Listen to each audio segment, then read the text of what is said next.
morning, everyone. I am Ana Laura Pisello, Professor of Building Physics and Energy Systems at the University of Perugia, ERC grantee for the starting grant Helios, about cool envelopes and how they can be contributing to mitigate urban overheating in urban heat islands, together with indoor environmental comfort conditions.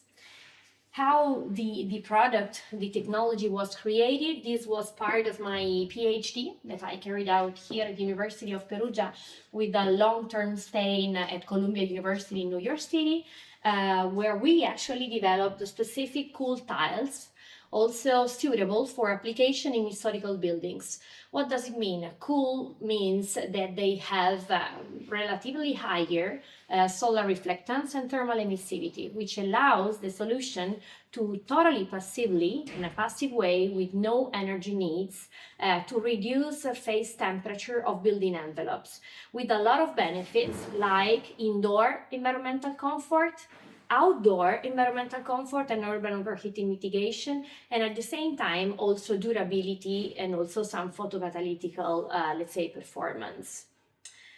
How the idea came about? When we started working on Helios, we wanted to develop materials which were suitable for this application, but with a disruptive performance. So we started investigating photoluminescence as a way to re-emit radiation and therefore to overcool the surface temperature in order to reach up subambient temperature levels, which are totally beneficial, especially during heat waves, where we do have a lot of heat, heat stress and heat in terms of power to be really released, not only out from the building, but out from the urban atmosphere. That's why we developed these materials which are able to re-emit radiation within the atmospheric windows and therefore to reach up subambient temperature thanks to the heat exchange with the sky and not only with the atmosphere. So this is the principle of daytime passive radiative cooling materials for building envelopes. Building envelopes means urban envelopes for us, roofs, facades, pavements, everything that can have that can be part to the urban skins, and therefore that contributes to the energy balance of the urban context. Which TRL? We started with a very basic phenomenon, I would say TRL 1, 2, that's why we aimed at an European Research Council grant. And at the same time, at the moment, after almost 3 years, I can say that we are about TRL 4 because we validated the solution in relevant laboratory environments. Here we have our laboratory environments, and in particular the environmental simulation chambers, where we can simulate any climates around the world with the solar radiation and a lot of conditions that replicate real climates, as I mentioned, in different configuration.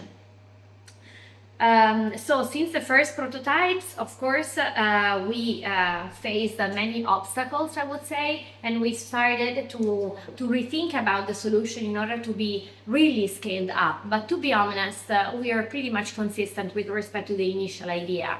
And the difficulties we are actually facing are not only related to the materials development, but also in their quantification, because now it's really the time to go, I would say, to make an impact also in terms of exploitation. That's why we are applying, and we just got one proof of concept grant, specifically about the development of the experimental solution for testing such an innovative materials, because we also need to design, the testing solutions, not only the solutions itself. How they can contribute to sustainable facade design, to me is very much clear that photoluminescence would be super useful because it has an impact in terms of thermal behavior, as I mentioned before, but also visual. Because if we tune luminescence in order to be photoluminescent in the visible region, then this can contribute to the re-emission of passive light, and therefore contribute to a better daylight exploitation in indoors, and also to save a lot of energy for lighting systems. That can be possibly a further benefits coming from this. If we want to see these materials activated, this is how it works. This is, of course, a laser, but it replicates very well what happens in the actual indoors, but also in the outdoors.